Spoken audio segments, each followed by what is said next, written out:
In a mansion worth $30 million, surrounded by priceless art and servants attending to his every need, 75-year-old billionaire Marcus Aldridge sat perfectly still in his leather chair, eyes closed, breathing steady.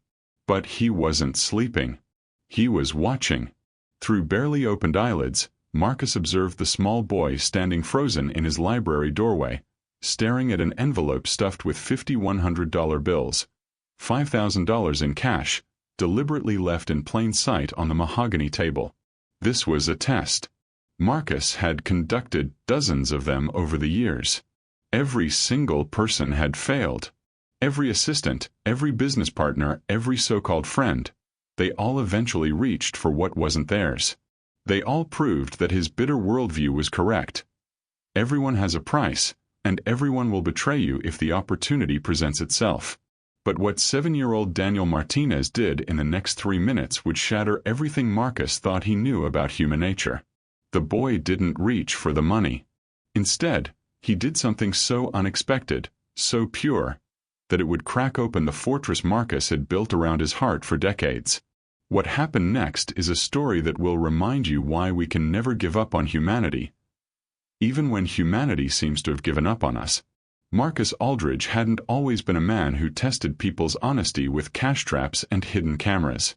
There was a time, decades ago, when he'd been generous, trusting, even warm. But that version of Marcus died slowly, betrayal by betrayal, disappointment by disappointment. His first wife had divorced him and walked away with $40 million, admitting in court that she'd never loved him, only his bank account. His business partner of 15 years had embezzled funds and fled to a country with no extradition treaty. His own children, 2 sons and a daughter, hadn't visited him in over 3 years unless they needed money for a failed investment or a legal problem. The parade of treachery had transformed Marcus from an optimistic entrepreneur into a suspicious recluse. He'd built an empire that spanned luxury hotels, international shipping, and cutting-edge tech firms. Forbes estimated his net worth at $2.3 billion. But all that wealth couldn't buy him a single genuine relationship. Now, Marcus spent his days in his Connecticut estate, a sprawling property with 12 bedrooms he never entered, a pool he never swam in, and gardens he never walked through. He conducted business remotely, rarely leaving his study except to eat meals prepared by a rotating staff of chefs who were never employed for more than a few months. He trusted no one long enough to let them become familiar. His newest hire was Elena Martinez, a 31-year-old widow who'd been working as his housekeeper for exactly 2 weeks. Mrs. Pemberton, his head of staff, had warned him about Elena during the hiring process. "She's competent, Mr. Aldridge, but she has a situation," Mrs. Pemberton had said, her lips pursed with disapproval. "She's a single mother. 7-year-old son. The father died in a construction accident 18 months ago. She's drowning in medical debt from his hospital stay. I worry she might be desperate." That word, desperate, had activated something dark in Marcus's mind. Desperate people did desperate things. Desperate people stole. Desperate people betrayed trust. "Hire her," Marcus had said. "But watch her carefully." For 2 weeks, Elena had been flawless. She arrived early, worked efficiently, spoke only when spoken to, and never asked for anything beyond her agreed-upon salary. She was polite but maintained professional distance. She dusted the priceless sculptures in his gallery without breaking anything. She organized his library without disturbing his system. She was, by all accounts, the perfect employee, which made Marcus even more suspicious. Nobody was that perfect. Nobody was that honest. She was waiting for the right moment, he convinced himself, waiting for an opportunity valuable enough to risk her job. The storm that rolled through Connecticut on that gray October afternoon created the perfect opportunity for both of them. The local schools had closed early due to flooding warnings. Elena had appeared in Marcus's study doorway at noon, her face flushed with anxiety, twisting her hands together. "Mr. Aldridge, I'm so sorry to disturb you," she'd said, her voice trembling slightly. "My son's school closed because of the storm. I have no one who can watch him, and the babysitter I usually use is out of town. I know this is highly inappropriate, but I have no choice. Is there any way I could bring him here for the afternoon? He'll stay in the kitchen with me. He won't make any noise or touch anything. I promise." Marcus had stared at her for a long moment, watching her squirm under his gaze. Then he'd seen it, the real opportunity. A desperate woman. A young child. An unlocked library with valuables everywhere. It was the perfect test. "Fine," he'd said curtly. "But he stays out of my sight. I don't want to hear him, see him, or know he exists." "Understood." "Yes, Mr. Aldridge. Thank you so much.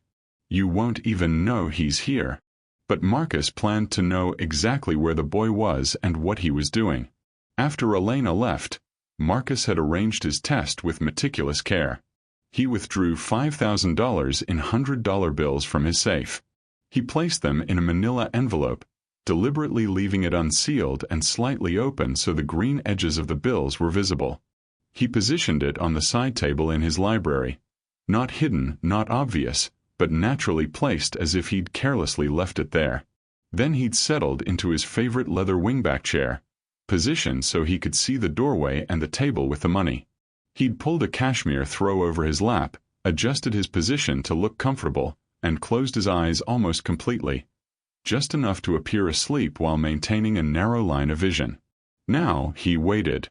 Through the house, he could hear the faint sounds of Elena working in the east wing, her footsteps echoing on the marble floors. The storm intensified outside, rain hammering against the windows, wind howling through the eaves. And then footsteps. Small ones. Coming down the hallway. Marcus's heart rate increased. His breathing remained steady and slow, the performance of sleep he'd perfected over dozens of these tests. The footsteps stopped at the library entrance. Through his barely open eyes, Marcus saw him, a small boy maybe 7 years old with dark hair plastered to his forehead from the rain. He wore jeans that had been patched at the knees and a thin jacket, completely inadequate for the storm, that was soaked through. Water dripped from the jacket onto Marcus's antique Persian rug, each drop probably causing hundreds of dollars in damage. The boy stood in the doorway, perfectly still, staring into the library. And then his eyes found the envelope. The money. Marcus watched. Waited. Here it comes, he thought. The same pattern he'd seen 100 times before. First, the glance around to make sure no one was watching. Then the casual walk toward the object. Then the quick grab. Daniel took a step into the library. Marcus's fingers tensed beneath the cashmere throw, ready to spring up and catch the boy red-handed. But Daniel didn't walk toward the money. He walked toward Marcus. And what happened next would change everything. Daniel Martinez walked slowly toward Marcus, his wet sneakers squeaking softly against the hardwood floor. Marcus remained frozen, his breathing steady, maintaining the illusion of sleep while his mind raced with confusion. Why wasn't the boy going for the money? Daniel stopped about 3 feet from Marcus's chair. Through his narrow field of vision, Marcus could see the boy studying him carefully, not with the calculating look of someone planning theft, but with genuine concern etched across his young face. Then Marcus saw what had caught the boy's attention. His leather-bound notebook had slipped from the side table and was lying on the floor, its pages splayed open. Marcus hadn't even noticed it fall. He'd been too focused on watching for theft. Daniel glanced back toward the doorway, as if checking whether anyone would see him enter the library. Then he bent down, carefully picked up the notebook, and gently closed it. His small fingers smoothed the pages that had been bent. He placed it back on the side table with the kind of reverence you'd show a sacred object. The envelope of money sat right there, inches from Daniel's hand. The boy looked at it. Marcus tensed, waiting for the inevitable moment when temptation would win. But Daniel simply turned away. Marcus felt something unexpected stir in his chest, something that felt dangerously close to shame. Was it possible? Could this child actually be different? Then Daniel did something that would haunt Marcus for the rest of his life. The boy looked back at Marcus, still believing him to be asleep. He noticed the cashmere throw had slipped down, exposing Marcus's legs to the cold air that seeped through the old mansion's windows. The storm had brought a deep chill with it, and the library's fireplace was unlit. Without hesitation, Daniel reached up and unzipped his thin, soaking wet jacket. Steam had been rising from it as his body heat tried to dry the drenched fabric. The jacket was clearly the only warm thing the boy owned, and it wasn't even doing its job. Daniel was shivering, his lips tinged with blue. But he took it off anyway. Daniel draped his wet jacket carefully across Marcus's legs, trying to provide warmth to a man who could buy 1,000 jackets without noticing the expense.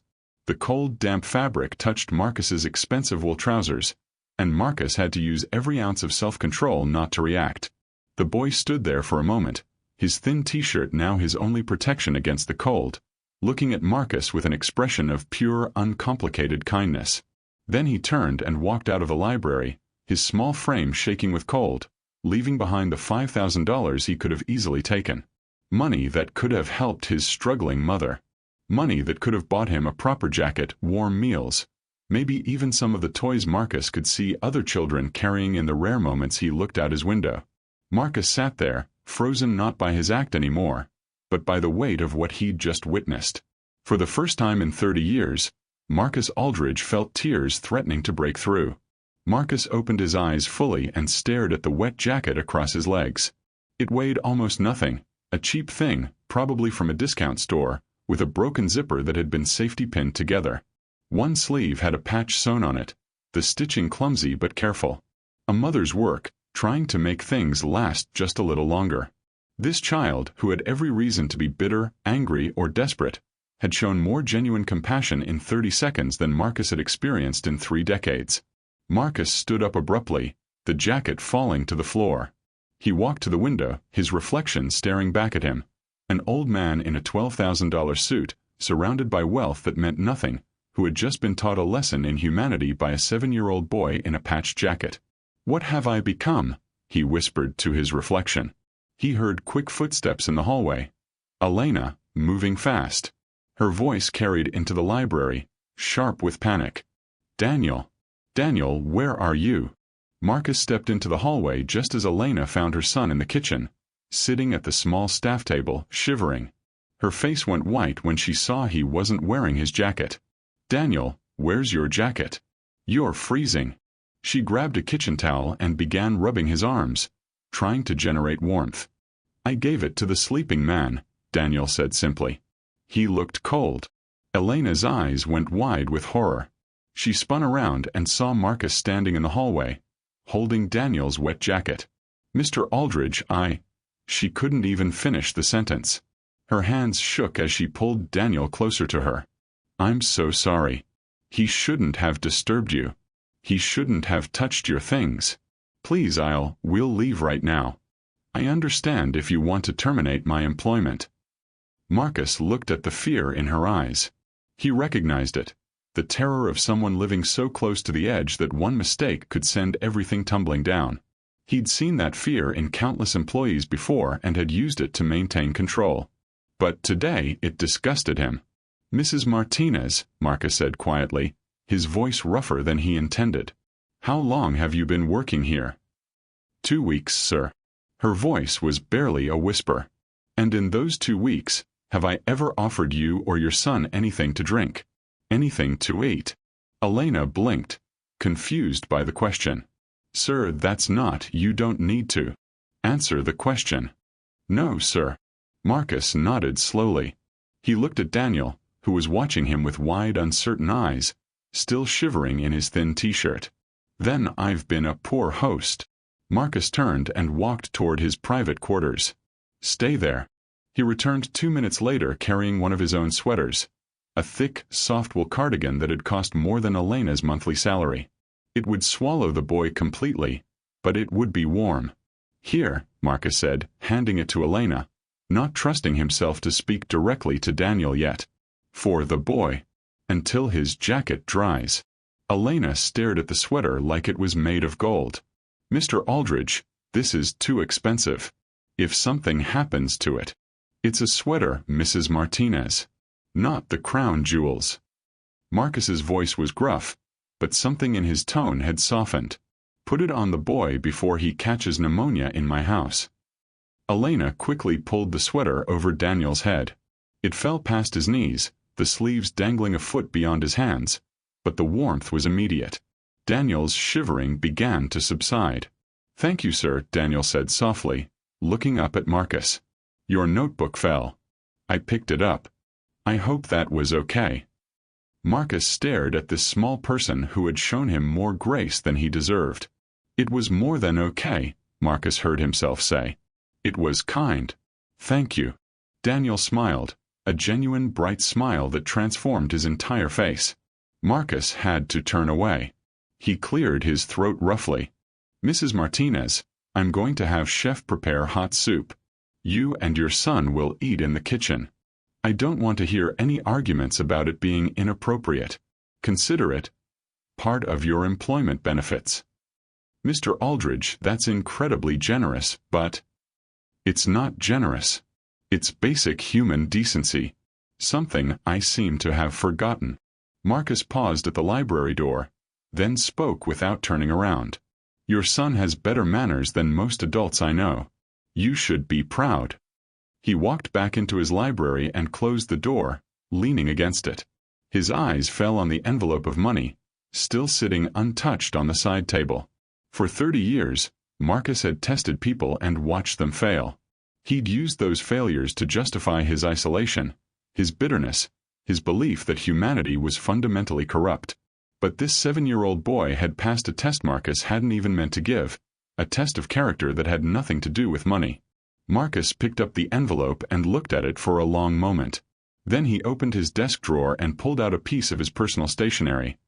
Heavy cream paper with his name embossed in gold. He sat down and began to write, his hand trembling slightly. "Dear Mrs. Martinez, I have observed your work for 2 weeks. I have also observed your son for precisely 1 afternoon. In that time, I have learned more about integrity and kindness than I have in the past 3 decades. Consider this a bonus for exemplary work. More importantly, consider it an apology from an old fool who forgot that wealth means nothing if you have no one to share it with." He signed it, placed the letter in the envelope with the $5,000, and sealed it. Tomorrow he would give it to Elena. Tomorrow he would begin the long, difficult process of becoming someone worthy of the compassion a 7-year-old boy had shown him. Tomorrow Marcus Aldridge would start learning how to be human again. But tonight he sat in his library, holding a cheap jacket with a safety pin zipper, and cried for the first time in 20 years. The next morning, Elena found the envelope on the kitchen counter with her name written in elegant script. When she opened it and saw the cash along with Marcus's letter, she had to sit down, her hands shaking so hard she could barely read the words. $5,000. It was more than 3 months of her salary. It was enough to make a real dent in the medical debt that haunted her every waking moment. It was enough to buy Daniel a proper winter coat, new shoes that actually fit, maybe even some books he'd been begging for from a library. She found Marcus in his study, the letter clutched in her hand, tears streaming down her face. "Mr. Aldridge, I can't accept this. It's too much. I haven't done anything to deserve." "Your son gave me his jacket when he was freezing," Marcus interrupted, not looking up from the financial reports on his desk. "I'd say that family has earned a little kindness in return. But $5,000 isn't a little. Mrs. Martinez." Marcus finally looked at her, and Elena was startled to see something different in his eyes, something softer than the cold assessment she'd seen before. "Do you know what I spent on my last watch? $73,000. Do you know how often I wear it? Never. It sits in a safe with 11 other watches I never wear. That $5,000 means nothing to me. But clearly it means something to you. Take it. Use it. And please stop arguing with me about it." Elena wiped her eyes, nodded, and whispered, "Thank you. Thank you so much." As she turned to leave, Marcus spoke again. "Mrs. Martinez? Your son, Daniel, does he like books?" Elena paused, surprised by the question. "He loves them. He reads everything he can get his hands on. The library has a limit on how many books we can check out, and he always maxes it out." Marcus nodded slowly. "The library in the East Wing. The children's section. It hasn't been touched in years. My grandchildren never visit. Tell Daniel he can read any book he wants. Consider it an employee benefit." Elena's eyes widened. "Mr. Aldridge, that's incredibly generous, but I couldn't let him disturb you." "He won't disturb me. In fact—" Marcus paused, seeming to struggle with something. "In fact, I'd prefer to know the books are being read rather than collecting dust. Besides, any boy who returns a fallen notebook and covers a sleeping stranger with his jacket is trustworthy enough to handle rare first editions." Over the following weeks, something extraordinary happened in the Aldridge mansion. Daniel began visiting the library every day after school, carefully selecting books with the reverence of someone entering a cathedral. Marcus, despite his claims of not wanting to be disturbed, began timing his own afternoon tea to coincide with Daniel's reading time. At first, they simply occupied the same space in silence. Daniel curled up in a corner with a book, Marcus pretending to review documents while actually watching the boy read. But gradually, Daniel started asking questions. "Mr. Aldridge, what does melancholy mean?" And Marcus, who hadn't had a real conversation with a child in over a decade, found himself explaining, then discussing, then actually teaching. "It means a deep, lasting sadness," Marcus said. "Like when you miss someone who's gone." Daniel nodded solemnly. "Like how Mama feels about Papa." Marcus set down his papers. "You miss your father?" "Every day. But Mama says he'd want us to keep going, keep being happy. She says that's how we honor him." Something twisted in Marcus's chest. Here was this child, who had every reason to be angry at the world, choosing instead to honor his father's memory through resilience and kindness. "Your mother is a wise woman," Marcus said quietly. "And your father would be very proud of you." Daniel smiled, and Marcus felt that same unfamiliar warmth he'd experienced the day of the storm. Mrs. Pemberton noticed the change immediately. She cornered Marcus one afternoon in the hallway, her expression disapproving. "Mr. Aldridge, I feel I must speak plainly. Your attachment to the Martinez boy is becoming noticeable. The staff is talking, and I worry about the implications." "What implications?" Marcus's voice was cold. "Well, sir, Elena is still relatively new. We don't know much about her background beyond the basics. And the boy, while charming, is quite poor. I worry they might be taking advantage of your newfound generosity." Marcus stared at Mrs. Pemberton for a long moment. "That boy taught me more about human decency in one afternoon than I've learned from anyone in 30 years. If that's being taken advantage of, then I welcome it." "Is that all?" Mrs. Pemberton stiffened. "Of course, sir. I was merely concerned." "Your concern is noted and dismissed. The Martinez family stays." But Mrs. Pemberton's words planted a seed of doubt that Marcus couldn't quite shake. Not doubt about Daniel or Elena, but doubt about the world's reaction to what was happening. He was a 75-year-old billionaire growing close to his housekeeper's 7-year-old son. People would talk. People would assume the worst. They always did. The complication arrived 3 weeks later in the form of Marcus's eldest son, Richard. Richard Aldridge hadn't visited his father in almost 2 years, but news of the generous bonus Elena had received had somehow reached him. Probably through Mrs. Pemberton, who still reported to Richard despite Marcus's explicit instructions otherwise. Richard stormed into the mansion on a Tuesday afternoon, his designer suit and practiced fury making him look every inch the entitled heir he was. "Dad, we need to talk. Now." Marcus looked up from where he sat in the library, Daniel beside him working on homework while Marcus helped him with multiplication tables. "Richard." What an unexpected displeasure. "Who's this?" Richard gestured dismissively at Daniel. "This is Daniel Martinez. His mother works here. Daniel, this is my son Richard. You may return to your homework." Daniel, sensing the tension, gathered his books and slipped quietly from the room, but not before giving Marcus a worried glance. Once Daniel was gone, Richard exploded. "Are you out of your mind? $5,000 to a housekeeper?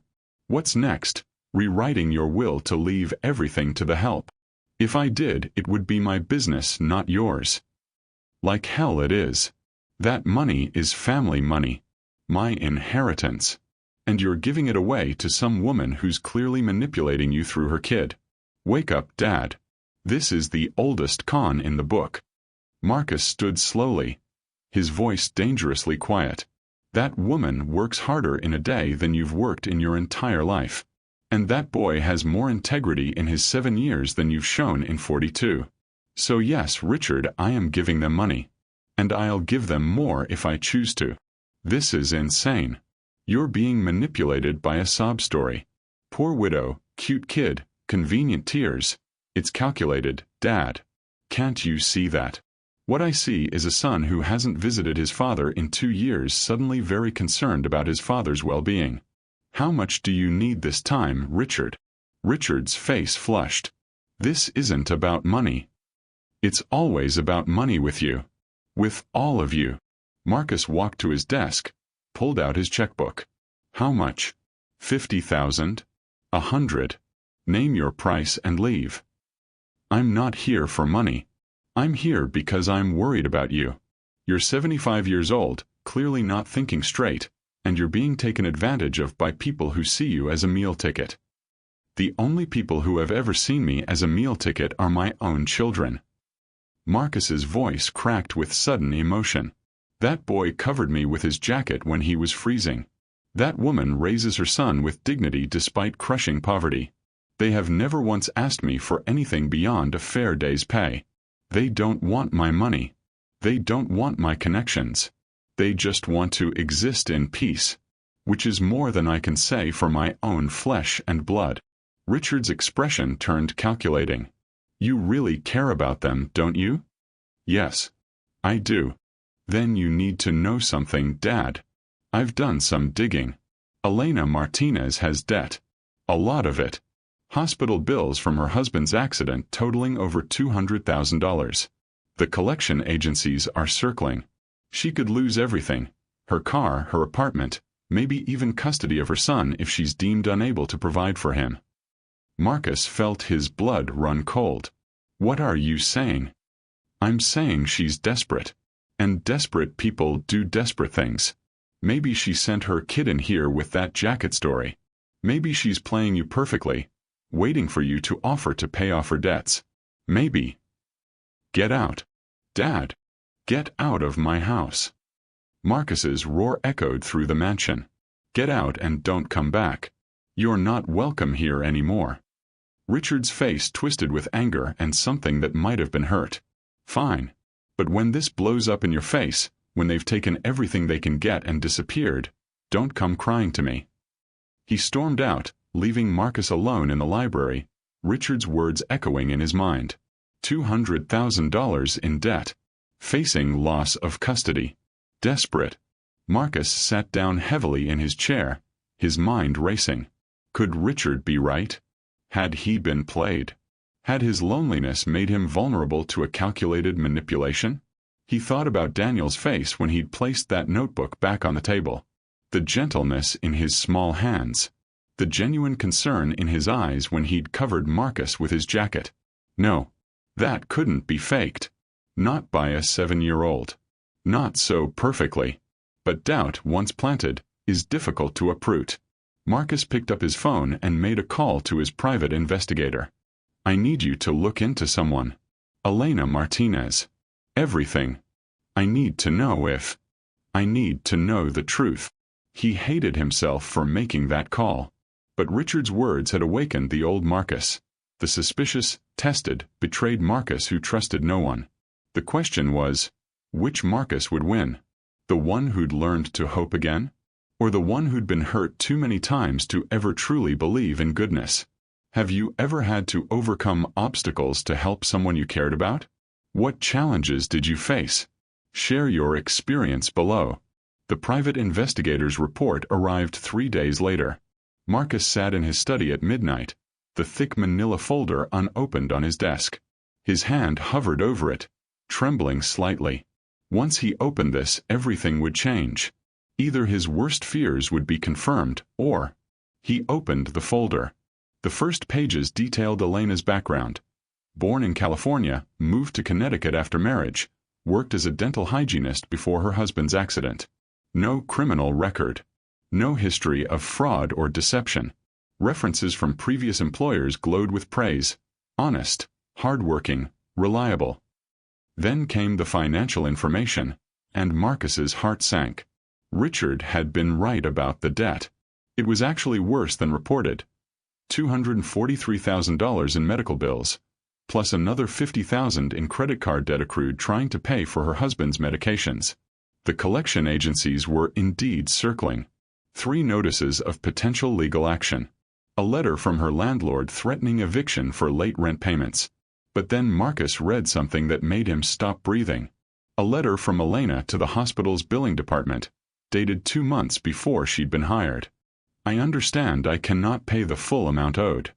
I am requesting a payment plan of $200 per month, which is all I can afford while providing for my son. I will work extra jobs if necessary.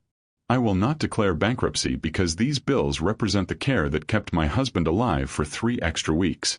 3 weeks where my son got to say goodbye to his father. That time was priceless, and I will honor the debt for the rest of my life if I must. Please give me the chance to pay what I owe with dignity. Marcus read the letter 3 times, tears blurring the words. She could have declared bankruptcy, could have walked away from the debt legally, but she chose to pay it because it represented her husband's life, her son's final memories with his father. The next document was a financial analysis showing Elena's spending over the past 6 months. Every penny accounted for. Rent, food, utilities, debt payments, Daniel's school supplies. Nothing frivolous. Nothing wasted. The $5,000 Marcus had given her? $2,000 went directly to medical debt. $1,000 to catching up on rent. $500 to Daniel's winter clothes. The rest into a savings account labeled Daniel's Emergency Fund. She hadn't spent a dime on herself. Marcus flipped to the investigator's summary. Subject shows no indication of fraud, manipulation, or deceptive intent. Her financial struggles are legitimate and result from circumstances beyond her control. She has worked 3 jobs simultaneously to avoid bankruptcy. Her son attends public school, participates in no extracurricular activities due to cost constraints, and has never been in disciplinary trouble. Neighbors describe them as the kindest people on the block, who help elderly residents with groceries despite their own struggles. Assessment. Subject is exactly who she appears to be, a woman of integrity trying to survive impossible circumstances. Marcus closed the folder and sat in the darkness of his study, shame washing over him in waves. He'd doubted them. He'd investigated them like criminals. He'd let his son's poison infect the one pure thing that had entered his life in decades. And now he was going to make it right. Marcus picked up his phone and began making calls. He didn't care that it was midnight. When you have $2 billion, people answer. First, his personal attorney. David, I need you to negotiate with a hospital and several collection agencies. I'm going to forward you information. I want every penny of medical debt eliminated by morning. I don't care what it costs. Second, his real estate manager. Patricia, I need you to contact the owner of a building in Hartford. I'm sending you the address. I want you to purchase it immediately. Then I want you to offer the current tenants in Unit 3B a lease-to-own agreement with payments matching their current rent. Third, his financial advisor. Martin, I'm establishing a trust fund. $250,000 initial investment, to be grown conservatively for education purposes. Beneficiary is Daniel Martinez, age 7. I want it structured so it's untouchable for anything except education expenses. Tuition, books, housing while enrolled in school. Access begins at age 18. Fourth, his head of corporate HR. Jennifer, my housekeeper Elena Martinez is being promoted to estate manager, effective immediately. New salary, $120,000 annually, full benefits, retirement plan, paid vacation. I want the paperwork on my desk by Monday. By dawn, Marcus had restructured his entire household, allocated nearly $500,000, and purchased an apartment building. Richard's voice echoed in his head. When they've taken everything they can get. But Marcus wasn't giving them what they could take.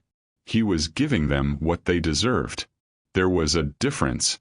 The hard part would be telling Elena without making her feel like charity. Marcus found Elena in the kitchen the next morning, preparing his breakfast as usual.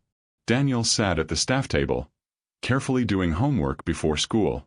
"Mrs. Martinez, could you join me in the study, please? Daniel can come too." Elena's face went pale. "Sir, if this is about Richard's visit, I heard raised voices, and I want to assure you. Please, just come with me."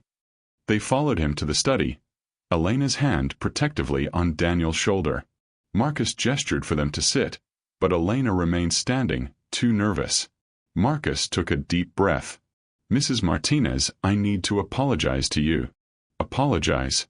Sir, you've been nothing but kind. I had you investigated." The words hung in the air like a guillotine blade. Elena's face went white. Daniel looked confused, glancing between the adults. "After my son's visit, he told me about your debt, about your situation. And I doubted you. I doubted your intentions. So I hired someone to look into your background." Marcus's voice was rough with shame. "I'm sorry. It was a betrayal of the trust you've shown me." Elena's voice was barely a whisper. "What did you find?" "I found exactly what I should have known without looking." Marcus handed her the investigator's report. "I found a woman of extraordinary integrity trying to survive impossible circumstances. I found a mother who refuses to take the easy way out because she wants to teach her son about honor. I found someone who gave me $500 worth of winter clothes for her son and put the rest toward debts she could legally walk away from." Elena's hands shook as she looked through the papers. "You know everything." "Yes. And now I'd like to do something about it if you'll allow me." "Mr. Aldridge, I can't accept charity." "This isn't charity. This is justice." Marcus pulled out another folder. "Your medical debt has been paid. Every penny. As of this morning, you owe nothing." Elena's legs gave out. She collapsed into the chair, her hand over her mouth, tears streaming down her face. "Mama." Daniel moved to her side, worried. "The apartment building where you live has been purchased. You're being offered a lease-to-own agreement. Your monthly payments stay the same, but now you're building equity toward ownership. In 15 years, that apartment will be yours." Elena was sobbing now, unable to speak. A trust fund has been established for Daniel's education. $250,000, invested conservatively. It will cover his college tuition, room, board, and books at any university he gets accepted to. "Why?" Elena finally managed to choke out. "Why would you do this?" Marcus knelt down in front of her chair, a 75-year-old billionaire on his knees before his housekeeper. "Because your son gave me his jacket when he was freezing. Because you're raising a child who sees a fallen notebook and picks it up instead of seeing $5,000 and taking it. Because you both reminded me what it means to be human." His voice broke. "Because I have 3 children who see me as nothing but a bank account, and I've met a 7-year-old boy who sees me as someone worth keeping warm." Daniel, tears in his own eyes now, threw his arms around Marcus's neck. And Marcus, cold, suspicious, bitter Marcus, hugged him back and cried. "There's one more thing," Marcus said when he could speak again. "Elena, you're no longer my housekeeper. You're my estate manager. New salary, full benefits, retirement plan. You've earned it. And I need someone I can trust to run this house properly. Heaven knows I can't do it. Estate manager?" Elena was shaking her head in disbelief. "I don't have the qualifications." "You have the only qualification that matters. You're honest. You're capable. And you care about doing things right. The rest you can learn." "I don't know what to say." "Say yes," Daniel piped up, still hugging Marcus. "Mr. Marcus needs us, Mama." "Mr. Marcus. Not Mr. Aldridge. Not sir. Just Marcus." The old man's heart, frozen for so long, melted completely. "The boy's right," Marcus said with a watery smile. "I do need you. Both of you. This house has been a mausoleum for too long. It needs life. It needs laughter. It needs people who understand that kindness isn't a weakness. Elena wiped her eyes and took a shaky breath. Then yes. Yes to all of it. But on one condition. What's that? You let me keep cooking your breakfast. You're too skinny, and you never eat properly. Marcus laughed, actually laughed, for the first time in years. Deal. 6 months later, Marcus stood in his library watching Daniel teach a reading class to 3 other children from underprivileged backgrounds. It had been Daniel's idea. There are kids at my school who don't have books at home, Mr. Marcus. Could they come here sometimes? The library that had been Marcus's fortress of solitude was now filled with the sound of children's laughter and the rustle of turning pages. Elena had transformed the house. The cold museum had become a warm home. She'd hired a small staff, all people with stories like hers, all given second chances. The mansion now hosted monthly dinners for families struggling with medical debt, connecting them with resources and support. Marcus funded it all gladly. Mrs. Pemberton had resigned in protest. Richard had threatened legal action, claiming his father was mentally incompetent. The lawsuit had been thrown out when Marcus's doctors confirmed he was of sound mind. Sounder, actually, than he'd been in decades. His other 2 children had followed Richard's lead, cutting off contact entirely when Marcus announced he was restructuring his will. It should have hurt, but as Marcus watched Daniel patiently help a struggling reader sound out a difficult word, he realized he'd gained far more than he'd lost. Mr. Marcus. Daniel appeared at his elbow. Mrs. Chen brought her grandson today. He just moved here from China and doesn't speak much English yet. Can we get some books in Chinese for the library? Of course. Make a list of what you need. Daniel grinned and ran back to his students. Elena appeared in the doorway, carrying Marcus's afternoon tea. You're supposed to be resting, not supervising. I am resting. This is the most rested I've felt in 30 years. She smiled and set down the tea. The lawyer called. The paperwork for the Scholarship Foundation is ready for your signature. The Sterling Martinez Foundation. Another one of Daniel's ideas. If you helped us, Mr. Marcus, maybe you could help other kids whose parents died and left debt? Marcus had started it with $10 million. It would provide full scholarships and living expense stipends to children who'd lost parents and been left with catastrophic debt. I'll sign them tomorrow. Marcus sipped his tea. Elena, do you ever regret it? Taking this job?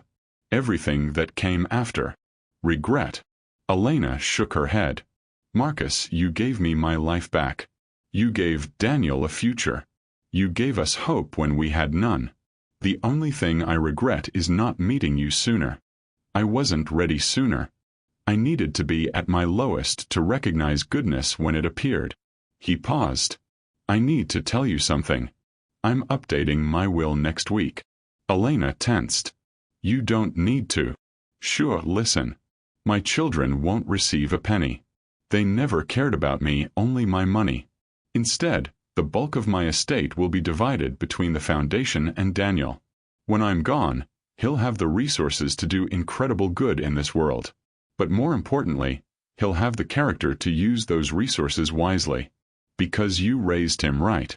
Marcus, that's too much. It's not nearly enough for what you've both given me. He looked at Daniel, surrounded by children, his face glowing with the joy of helping others learn. That boy gave me his jacket when he had nothing. He saw me, really saw me, when everyone else just saw my money. He taught me that kindness isn't transactional. It's just what good people do. Marcus set down his teacup and stood. Now, if you'll excuse me, I have a reading class to attend. Daniel's teaching them where the wild things are, and I've been told there will be wild rumpus. Elena laughed. You're going to participate? Mrs. Martinez, I am 76 years old and have more money than I could spend in 10 lifetimes. If I want to roar my terrible roar and gnash my terrible teeth with a room full of 7-year-olds, who's going to stop me? He walked into the library, and the children immediately called out, Mr. Marcus, come be a wild thing with us.